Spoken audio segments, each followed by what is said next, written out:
Hey there guys, last year I made a video where I looked forward to Guild Wars 2 updates in 2019, and in this video I want to do the same for 2020. I enjoyed making last year's video since it gives me a lot of freedom in expressing my thoughts for this year. So I want to look back at last year's video, see if these features were implemented into the game, and I want to speculate on new content and announcements coming to the game this year. At the end of the video I want to briefly touch on other things that ArenaNet, the developers of Guild Wars 2, have in store for us. On last year's video, a user with the name Itchia made a comment with things he or she would love to see in the game, and about half of them were actually implemented into the game. For example, his mention of capes and build templates. We both got them in the game now. But before we go any further, help me please the YouTube algorithm by liking this video, subscribing to my YouTube channel, and watch this video all the way to the end. Alright, enough blabbering, let's move on. Last year, I covered a variety of features that I expected to see in 2019. Some were obvious and some were not. Some features made it to the game and others didn't. Just recently, ArenaNet released a roadmap for the first quarter of 2020. This roadmap showed 5 features that are coming to the game in the first quarter of this year. We have the much anticipated Swiss tournaments for PvP, and although I don't play PvP as much as I've used to, I'm interested in this new feature.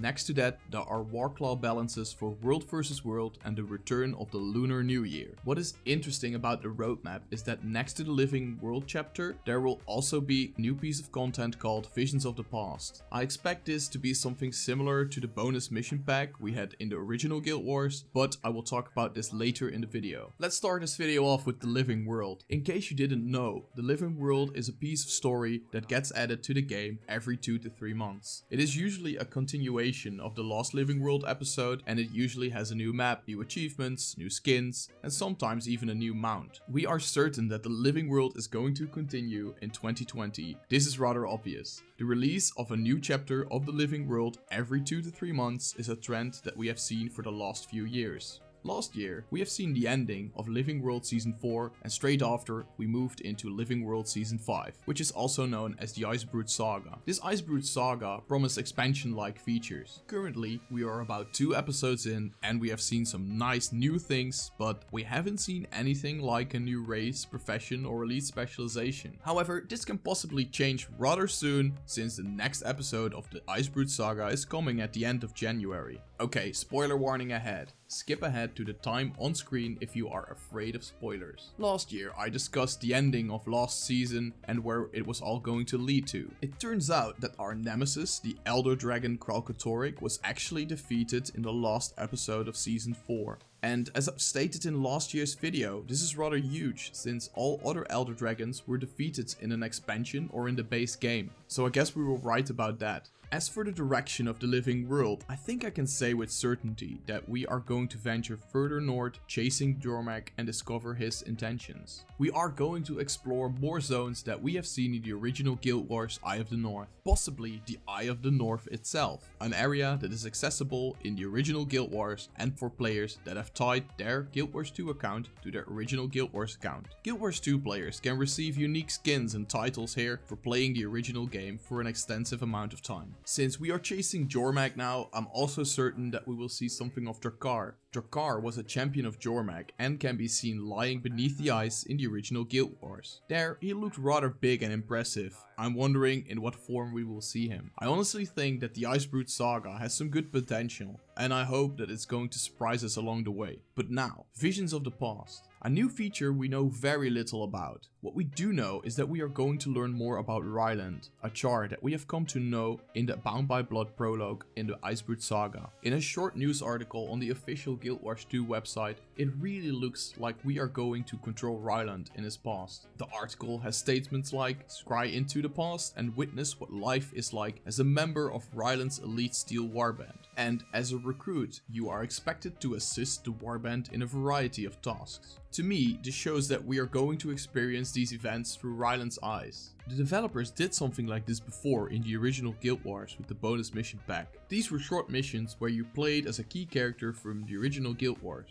For example, you could play as Turai Alsa in the Battle of Jahai, or play as Gwen while she escapes the Jar invasion that ruined her homeland of Ascalon. These missions were fairly short, but they gave you a nice look in their lives before and after the original Guild Wars. Next to that, they also had some nice rewards in terms of weapon skins. You had to turn in a book that you received at the start which you could trade for a weapon skin. If you wanted multiple weapon skins, you had to turn in multiple books and therefore you had to redo the story instance a few times. This made the content highly repeatable. However, if you did the same mission for about 5 to 6 times, you would be kind of done with it. Anyway, that is what I expect Visions of the Past to be. We will probably get to know more in the first quarter of 2020. Moving on to the next segment, more endgame content. As I stated in last year's video, I was hoping to see more endgame content coming in 2019. I hope to see something like the Underworld, Fissure of Woe and the Domain of Anguish. Instances that were extremely high risk but high reward based. If one person failed to do his job, the whole party would fail and all the progress was lost and you had to start over. I already thought that this type of content was highly unlikely to release last year. However, we did get strike missions which were pretty cool. Especially bosses like the Bone Skinner proved to be a real challenge. Although I really liked it, the content can be done in about 10 to 20 minutes. Sadly, it's not something you can sink your teeth in for hours on end. But what are we getting this year in terms of endgame content?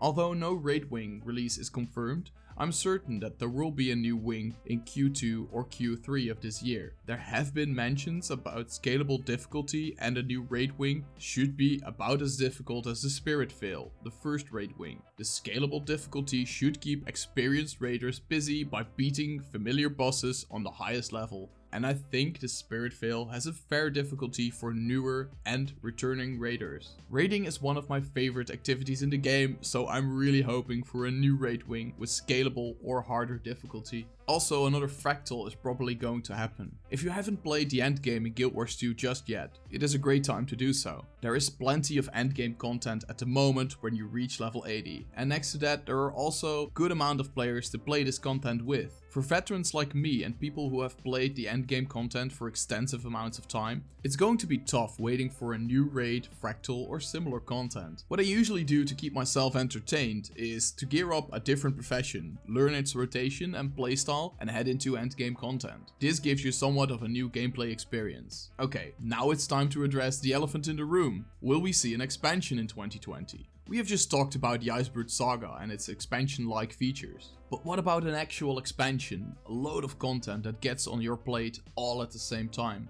I'm still a fond believer in expansions for games. Expansions are something to really look forward to, and it comes with a ton of new features, new areas and new profession-changing mechanics. Well, I expected to see an announcement of an expansion last year, and so thought many others. However, the big announcement that we got halfway through last year was focused on the Icebrood Saga, which has yet to prove itself. I think the Icebrood Saga is as good as a Living World season, and maybe a little bit more, but I'm still waiting for a new elite specializations, a new race, or even a new profession. These, to me, are expansion-like features that I still hope to see in the Icebrood Saga. Anyway, for this year, I want to make the same prediction as last year. If there's going to be an expansion, then it's probably going to be announced halfway through this year, and it's most likely going to be released in 2021. Also, I still think that the location for a possible expansion would be Kantha, same as last year. Currently, the Icebrood Saga is covering the area that the Eye of the North expansion of the original Guild Wars used to be. So that area is probably off the table for an expansion. We might even see areas that we haven't seen before, something entirely new. As I discussed last year, I expected to hear more about a new race or profession, but I also thought this was highly unlikely. To avoid repeating myself, I suggest you watch the end of last year's prediction video, which you can find in the info charts. To summarize last year's prediction, I hope to see more about playable Thangu, Largos or the Kodan, with the possibility of a dervish profession. I actually thought we were going to see the dervish more often since we have seen these in Living World Season 4. Nothing about new playable races or a profession has been officially confirmed. These features would fit perfectly into an expansion or into expansion-like content. I'm looking at you, Icebrood Saga.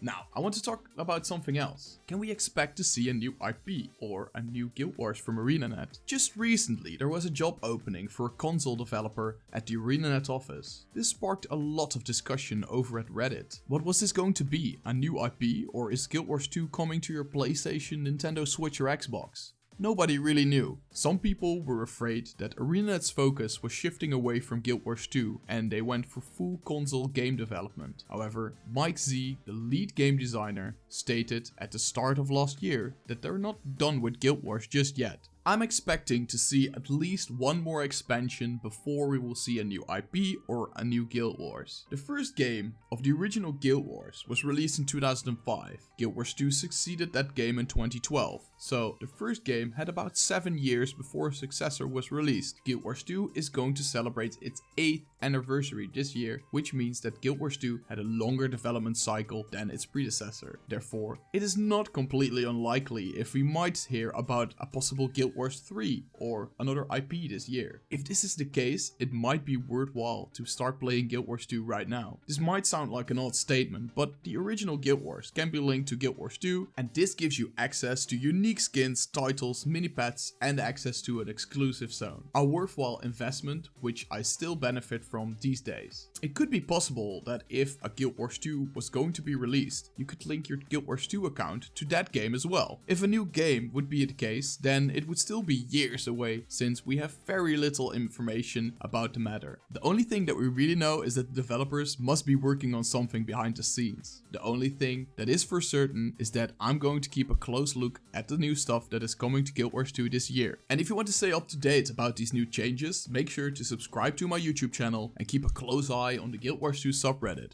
I think that covers my expectations for Guild Wars 2 this year. If you liked this video, make sure to give it a like and leave a comment and share this video with your guildies. For now, I would like to thank you all so much for watching, and I'll see you in the next one. Peace!